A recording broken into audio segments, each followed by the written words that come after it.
അതിന് പരാതിയാ നമ്മള് കോടതിയിലേക്ക് നോക്കാം. കൃത്യമായിട്ട് ഇയാൾ ചെയ്ത വിദ്യാർത്ഥികളോട് ചെയ്ത വിഷയങ്ങൾ ഉൾപ്പെടെ എടുത്തു വെച്ച് നമ്മൾ കോടതിയിൽ പോകാം. നോക്കാൻ ഇയാൾ ഈ കസേരയിൽ എത്ര ഇരിക്കുന്നേ. എപ്പോ പിണറായി തമ്പുരാനായിരിക്കൂല മുഖ്യമന്ത്രി ഇയാളെ സംരക്ഷിക്കേ. കാരണം നാണം കെട്ടവന്മാരെല്ലാം പിടിച്ചിരുത്തിന് വിടാം. SFI 20 വരുമ്പോ അപ്പാട് വിടുക. അത് ചോദ്യം ചെയ്താൽ വന്ന എടുത്ത് കേസ് നേതാക്കളെ ഭീഷണിപ്പെടുത്തുക. നീ ഇവിടെ പഠിക്കൂലടാ, കൂട്ടടാ. അത്രക്കൊന്നായിട്ട് കേട്ടാ കണ്ടിട്ടില്ല ഇവിടുത്തെ കേസ് ഒന്നും നമുക്ക് കാണാലോ. തിരുവനന്തപുരം വട്ടുന്നൂര് മനസ്സിലായിക്കോ.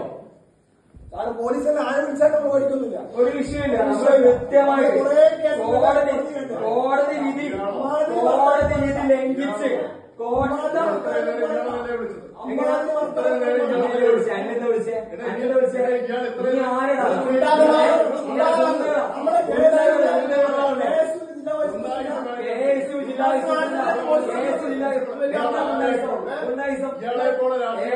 ഏതെങ്കിലും തരത്തില് രാഷ്ട്രീയത്തിൽ കുഴക്ക് വെക്കണ്ട. ഈ കസേരയിൽ നോക്കല്ല.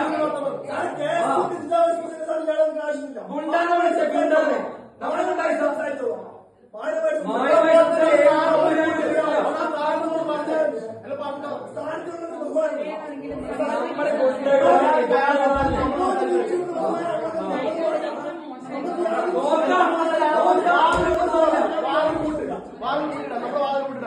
ചോദിക്കാൻ നമ്മൾ വാലുണ്ട്. ഇയാളാണ് നമ്മൾ മര്യാദ